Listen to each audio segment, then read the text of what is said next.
जम्मू कश्मीर के लोगों को दिल की गहराइयों से मुबारकबाद पेश करूंगा कि आखिरकार दोबारा 2018 के बाद जम्मू कश्मीर में एक जमहूरी निज़ाम कायम होगा। मैं उन तमाम वोटरों का शुक्रिया करना चाहता हूं जिन्होंने इन 3 फेज़ों में बाहर आके अपने वोट का इस्तेमाल किया। मैं बिलखसूस उन वोटरों का शुक्रगुजार हूं जिन्होंने नेशनल कॉन्फ्रेंस, कांग्रेस और अलायंस के उम्मीदवारों को कामयाब किया है। इस मैंडेट से एक बात तो बिल्कुल तय है कि आम तौर पे लोगों ने बीजेपी की जम्मू कश्मीर को जो सियासत रही है उसके खिलाफ दिया है।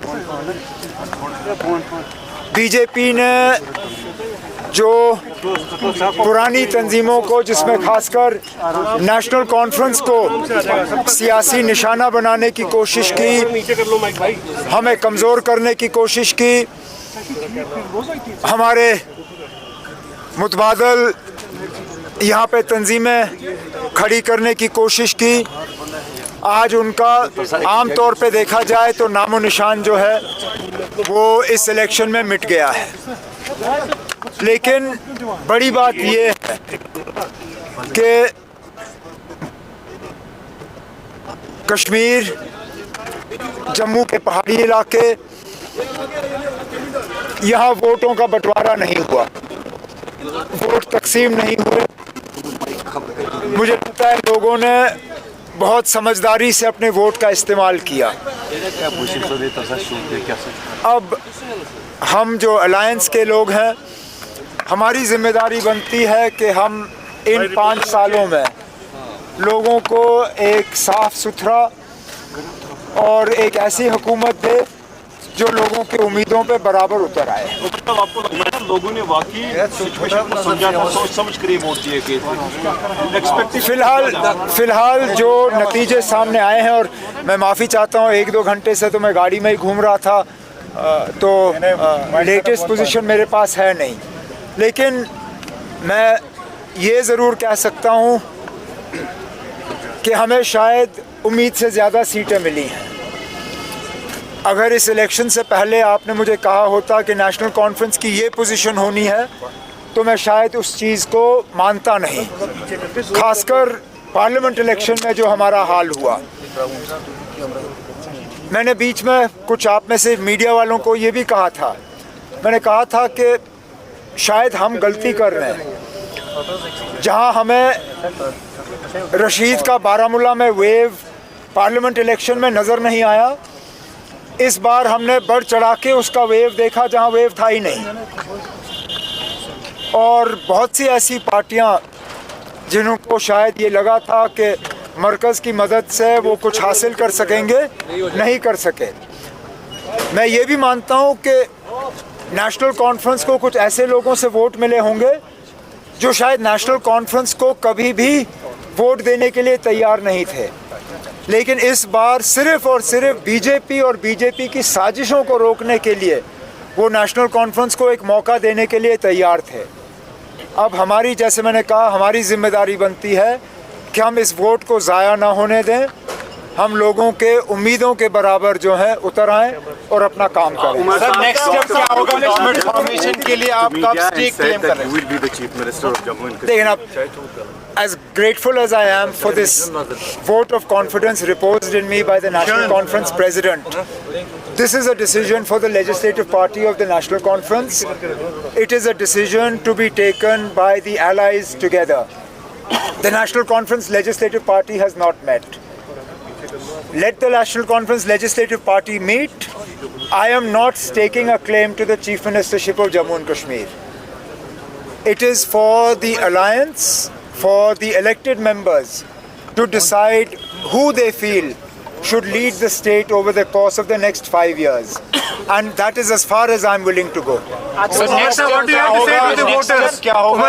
उमर साहब, फिलहाल कल हमें थोड़ा सा इस जीत का मजा लेने दीजिए। मेरे साथी जो दूर दराज इलाकों में जीते हैं वो भी थोड़ा सा एक राहत का सांस लें। मुझे लगता है 1-2 दिन में हमें अपनी लेजिस्लेटिव पार्टी मीटिंग बुलानी होगी। उसमें नेशनल कॉन्फ्रेंस का लेजिस्लेटिव पार्टी लीडर चुना जाएगा। फिर अलायंस के साथ बैठ के हम तय करेंगे कि अलायंस को हेड कौन करेगा। उसके बाद जब हमें तमाम लेटर्स ऑफ सपोर्ट हासिल होंगे तो अलायंस की तरफ से लेफ्टिनेंट गवर्नर साहब से वक्त लिया जाएगा और हुकूमत बनाने का दावा किया जाएगा वहाँ पे, और फिर लेफ्टिनेंट गवर्नर साहब तक हैं कि वो अगला कदम क्या लेंगे। Umar sir, what do you have to say to the voters? What do you have to say to the voters? Are you satisfied with the performance of Congress? They have got 6 seats.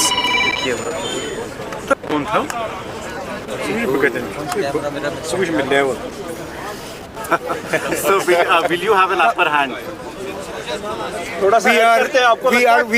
We are grateful for all the seats that we've got. Could we have got more seats? Well, anybody can get more seats. But thank goodness we didn't get less than this. We have a mandate from the people to govern Jammu and Kashmir over the course of the next 5 years. And we have to make sure that we respect that mandate. I don't want to get into should we have had more, because then that's being greedy. हम अगर और मांगते तो शायद कम मिल जाते। इतने मिले हैं बड़ी बात है, जितने मिले मैं उसका बहुत ही शुक्रगुजार हूँ। The state has been disempowered. How difficult will it be to run any government in the I would like to believe that the Honorable Prime Minister, and I use the word honorable because I believe he is an honorable man, he is committed publicly to restoring statehood to Jammu and Kashmir. I don't recall a speech of his where he said statehood will only be restored if BJP is voted to power, or that if the people of Jammu and Kashmir do not vote for the BJP, they will be punished. He said that Jammu and Kashmir will be restored statehood after the elections. Therefore, once the process of putting a new government is in place, whoever the Chief Minister of Jammu and Kashmir is, I would expect them to travel to Delhi to meet the Honorable Prime Minister, to meet the Honorable Home Minister, other leaders in Delhi, and to impress upon them that the mandate of the people of Jammu and Kashmir was for restoration of statehood, was for development, was for peace, and whoever the Chief Minister is, I hope that they're able to establish a decent working relationship with Government of India. There are far too many problems that Jammu and Kashmir has. Jammu and Kashmir cannot afford an antagonistic relationship with the central government. We will have to find a way of working together, and I hope that the union government will respect the mandate of the people and will work together with the government of Jammu and Kashmir to resolve the problems of the people. Umar साहब 2014 की तरह से जम्मू के लोगों ने BJP को mandate दिया है, आपकी गवर्नमेंट कैसे उसको बैलेंस करेगी, क्या रीच आउट होगा? फिलहाल तो हमारी कोशिश रहेगी कि जहाँ जहाँ से हमें समर्थन हासिल हो सकता है जम्मू से, हम वहाँ से लेंगे। अच्छी बात यह है कि कम से कम जम्मू से एक उम्मीदवार जीता है, वो नेशनल कॉन्फ्रेंस की बदौलत उन्होंने बीजेपी के सदर को वहाँ से जो है हराया है। मैं मानता हूँ कि इस मैंडेट में हमें बहुत एहतियात करना होगा कि जम्मू के लोगों को ये नहीं लगना चाहिए कि उनका इस हुकूमत में कोई आवाज़ नहीं है। मैं तो मान के चलता हूँ कि रियासत का दर्जा हमें वापस मिलता है तो हुकूमत को कोशिश करनी चाहिए कि लेजिस्लेटिव काउंसिल जो है दोबारा कायम हो। लेजिस्लेटिव काउंसिल कायम हो तो जम्मू से नुमाइंदे जो हैं वो नॉमिनेट होकर आने चाहिए ताकि उनकी आवाज़ जो है रूलिंग डिस्पेंसेशन में वहाँ पे बरकरार रहे। नॉमिनेशन ऑफ गवर्नर 5 MLA जो clean sweep as far as the move to nominate is concerned, I believe it will now serve no purpose for the BJP to nominate 5 of its people simply to sit in the opposition. The BJP should respect the mandate of the people. The Lieutenant Governor should respect the mandate of the people. These 5 seats should be filled by nomination, but the recommendation for the nomination should come from the elected government, which was the past practice. We had 2 nominated women in the assembly. Those positions were filled by the governor on the recommendation of the elected government. Let us not forget, in the past you've had a situation where Prime Minister Modi has been elected to lead a BJP government, but the President of India was Pranab Mukherjee, appointed by the Congress. Whenever people had to be nominated to the parliament by that government, Pranab Mukherjee didn't nominate people from the Congress. He nominated people on the advice of the government. I would request and I would expect that the Lieutenant Governor nominates the 5 members on the advice of the incoming government. Omar साहब जो NC को इतना clean sweep मिला है, कोalition की जरूरत लगती नहीं आपको? fulfill and people should expect. We don't yet have a government. We haven't yet been invited to form a government.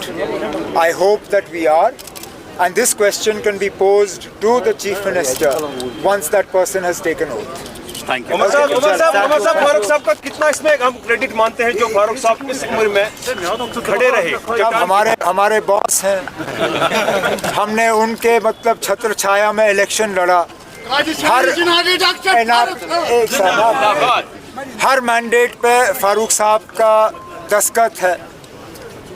ये सारा क्रेडिट, सारी कामयाबी पहले तो अल्लाह ताला को, उसके बाद जनाब फारूक साहब को, और उसके बाद नेशनल कॉन्फ्रेंस के तमाम वर्करों को, जिन्होंने दिन रात मेहनत करके अपने अपने असेंबली हलकों में अपने उम्मीदवारों को कामयाब किया। Thank you.